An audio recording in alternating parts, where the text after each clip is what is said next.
자, 이번에는 한번 문제를 풀어보도록 하겠습니다. 1번 문제 보실게요. 통합적 투자 관리 과정의 단계를 순서대로 나열하시오. 가장 기본적인 문제면서 우리가 알아둬야 될 문제죠. 그러면 우리가 그 투자 관리를 할 때 제일 먼저 뭘 해야 된다고 그랬죠? 네, 목표 설정을 먼저 해야죠. 목표에 따라서 투자를 하는 거죠. 내가 이 돈을 노후에 관리할 거야. 노후 자금으로 쓸 거야. 그럴 때는 우리가 주식 투자가 가능한 거예요. 자, 주식 투자라는 것은 예를 들어서 변동성이 있잖아요. 변동성이 큰 투자 대안을 할 때 가장 주의해야 될 게 뭐냐면 만기가 정해져 있으면 안 돼요. 왜냐면 우리가 주가가 떨어졌는데 반환을 해야 될 상황이 됐어요. 원금을. 그럴 때는 어떠냐? 내가 원하지 않는데 정리를 해야 될 상황이 오는 거죠. 그러니까 마이너스를 실현해야 된다는 거죠. 기본적으로 우리가 보셨다시피 종합주가 지수라고 예를 들면 경제 성장률하고 같이 연동하는 경향이 있다고 말씀드렸어요. 그러면 우리나라가 이제 성장률이 좀 떨어지긴 했어도 기본적으로 마이너스 나는 일은 거의 없었어요. 무슨 말이냐면 IMF 외환위기라든가 글로벌 금융위기라든가 뭐 코로나 사태 때 마이너스가 생각보다 별로 안 났죠. 마이너스 좀 났어요. 마이너스 났지만 어쨌든 이런 특수한 상황이 아니면 기본적으로 플러스가 난다는 거예요. 그러면 예를 들어서 내가 노후를 위한 자금으로서 주식 투자는 어때요? 장기적으로 갈 거니까 괜찮은 거지. 그래서 변동성을 이기는 가장 좋은 방법 하나는 기간을 늘리는 겁니다. 그래서 단기 자금을 가지고 주식 투자한다? 말이 안 되는 거죠. 즉 목표에 맞게 자산 배분이 그 다음 이루어져야 되는 거지. 그러면 그 자산 안에서 예를 들어서 주식이라 그러면 주식 안에서 수많은 종목들이 있을 거 아니에요. 그 종목 중에서 이제 개별 종목을 적절한 것을 고르게 되는 거지. 그래서 업종이 1등주로 할 것인가 아니면 작지만 성장성이 좋은 걸로 할 것인가. 업종도 여러 가지가 있을 거 아니에요. 그렇게 고르는 거죠. 그 다음에 이렇게 해보니까 말이지 이게 뭐냐 계획대로 잘 됐어. 혹은 이렇게 해서는 안 되겠는데 여러 가지 피드백 있을 수 있겠죠. 그래서 바로 가나다라 이렇게 진행하면 되겠네요. 가나다라 순서대로 진행을 하면 되겠습니다. 다음 2번 문제 보실까요? 자산 배분의 필요성과 중요성에 대한 설명으로 틀린 것은 무엇인가요? 라는 문제가 나왔습니다. 자, 투자 대상 자산군이 증가했나요? 어마어마하게 증가했죠. 금융상품만 봐도요. 어지럽습니다. 너무 많은 상품들이 생겨나오고 있어요. 뭐 ELS가 있었고요. DLS가 있었고 ETF가 있죠. ETF. ETN이라고 들어보셨어요? ETN이라는 게 있어요.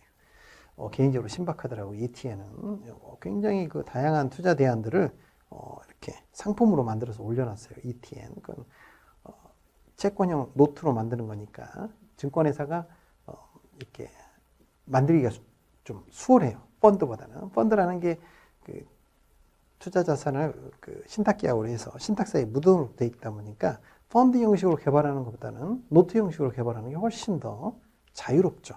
그러니까 증권회사가 대신 책임을 지고 만드는 건데 어쨌든 투자 대상 자산권이 어마어마하게 증가했어요. 해외에도 마찬가지예요. 과거에는 우리가 브라질 채권을 산다는 게 굉장히 특수한 일이었지만 이제는 개인들도 다 살 수가 있어요. 브라질 국채는. 그게 돈을 벌었는가 혹은 벌지 못했는가는 별도의 문제를 치고요. 글로벌리 수많은 재산에 수많은 상품에 요즘 많이 하는 게 또 미국의 그 리츠라든가 리츠도 정말 종류가 많죠.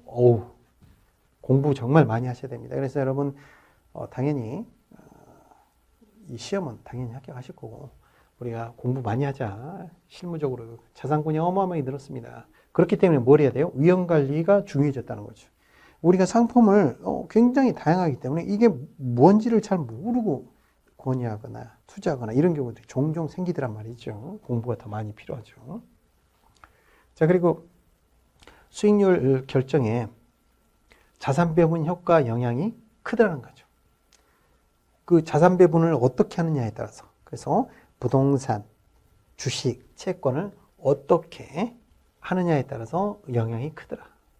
그래서 자산 배분 자체가 먼저 중요하다고 말씀드렸고 상대적으로 4번 질문 보세요. 증권 선택이 수익률에 미치는 영향이 증가하였다. 자, 증권 선택이 수익률에 영향을 미치긴 미치지만 상대적으로 3번과 4번 질문을 비교하면 어떻습니까? 3번 영향력이 장기적으로 훨씬 크다고 말씀드렸죠. 그래서 정답은 일단 4번이 되겠습니다. 우리가 흔히 주식 투자 같은 걸 할 때 가장 큰 오류가 이겁니다. 얼마에 사서 얼마 팔았니? 이게 굉장히 중요하다고 그러죠. 그렇지만 진짜 돈 번 사람은 누군지 아세요? S전자를 장기간으로 묻어둔 사람이 대박 난 거예요. 실제 그렇습니다. 사람들은 전부 부동산 이야기 하는데 아파트 수익률보다 훨씬 좋습니다. S전자 같은 경우. 자, 이게 뭐냐. 우리가 그 자산의 에셋 올로케이션을 어떻게 했느냐가 장기적으로 훨씬 중요하다는 거지. S전자를 언제 사고 팔아갖고 단기적으로 얼마 벌었니? 벌기만 할까요? 잃기도 많이 잃었습니다. 그 말은 개별적 증권 선택보다 더 중요한 게 뭐였다? 자산 배분이었다는 거죠. 자산 배분. 그럼 한국에서는 예를 들어서 부동산이었다. 그럼 부동산에 어떻게 자산을 노출했는지. 부동산도 똑같나요? 그러진 않죠. 부동산도 예를 들어서 뭐 수도권이다. 그럼 수도권의 부동산에 얼마나 노출했니? 이런 에셋의 얼로케이션이 중요했다는 거지. 그래서 정답은 상대적으로 4번을 이 말 자체가 꼭 틀렸다는 게 아니라 상대적으로 어차피 사지선다형은 그 중에서 가장 틀린 건 찾는 거니까요.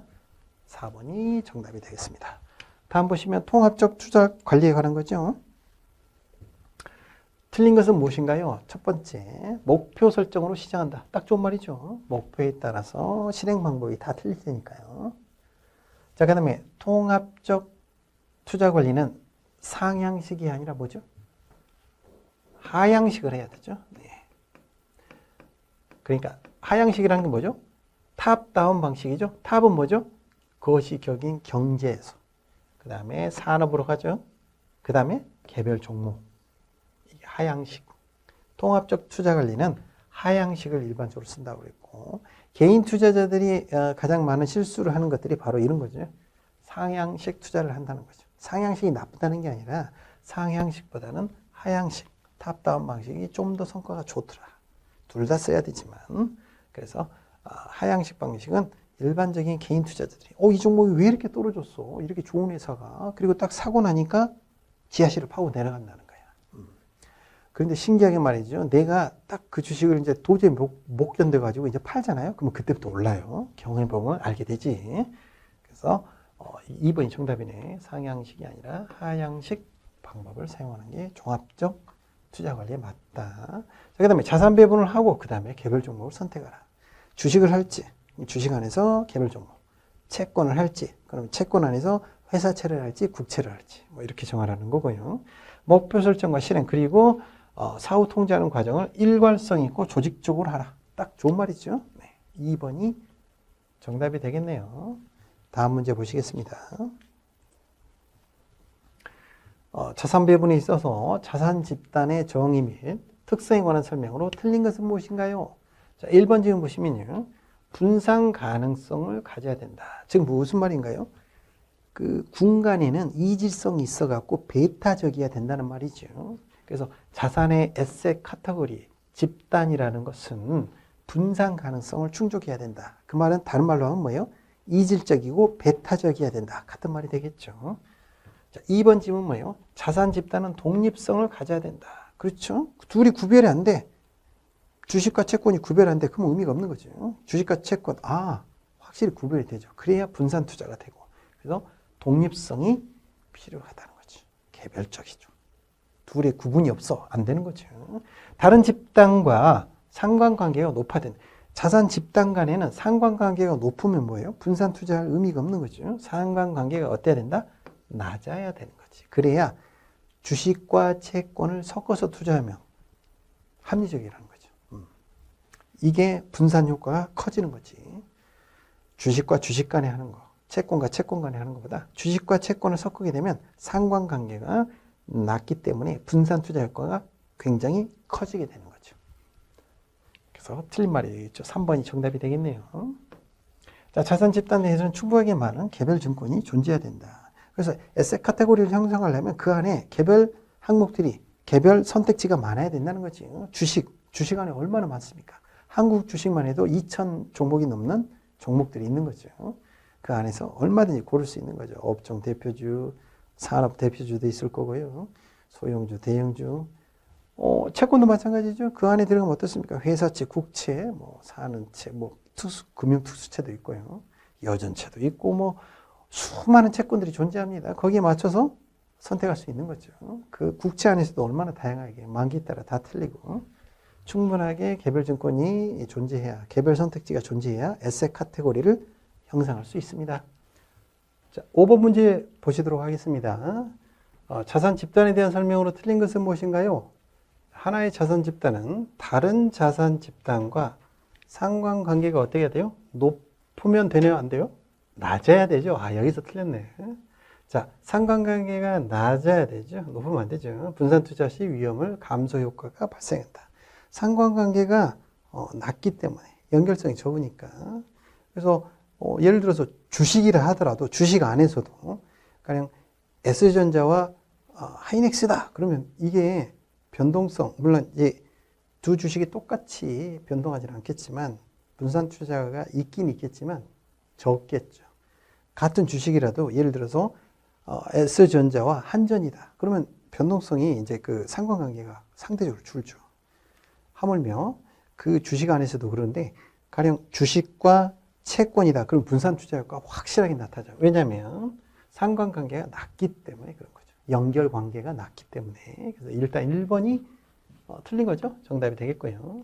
자산 집단 내에 분산 투자가 가능한 충분하게 많은 개별 종목이 있어야 된다. 그래야 되죠. 그래야 어떤 에셋 카테고리를 자산 집단군을 형성할 수 있는 거죠. 주식으로 치면 한국 주식만 해도 2,000여 개가 넘는, 훨씬 넘는 종목이 있을 거고요.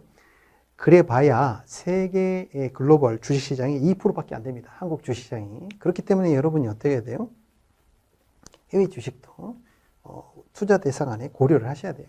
나는 한국 주식도 얼마 안 하는데 그렇게 해봐야 글로벌리 있는 수많은 회사 중에서 2%만 투자하는 거다. 한국 주식은 모두 투자하더라도 말이죠. 그렇게 보면 세상은 넓고 투자할 것은 많구나. 그렇죠? 자, 3번 지문 보시면 이자 지급형 자산 대표적인 게 뭐죠? 정기예금도 있겠죠. 정기예금과 채권 이런 게 있는 거죠. 그래서 금융기관이나 채권 발행자에게 자금을 맡기거나 자금의 대차라고 그러죠. 그래서 민법상 금전소비대차 계약에 해당하고요. 빌려주고 이자 받는 형식이다. 이걸 뭐라고 그런다? 이자 지급형 자산. 대표적인 게 채권과 예금이 되겠습니다. 자, 투자자산. 투자자산은 투자 수익이 확정되어 있지 않아요. 그 의미가 투자죠. 그래서 법에서 말하는 투자는 뭐였어요? 자본시장에서 말하는 투자는 원금 손실의 가능성이라고 그랬죠. 투자 성과에 따라 투자 수익이 달라진다라고 했습니다. 대표적인 게 뭐죠? 주식이 되겠습니다. 투자 자산의 대표는 주식, 이자 지급형 자산의 대표는 채권, 실물 자산의 대표는 부동산이 되겠습니다. 이게 3대 자산 집단이 되는 거죠.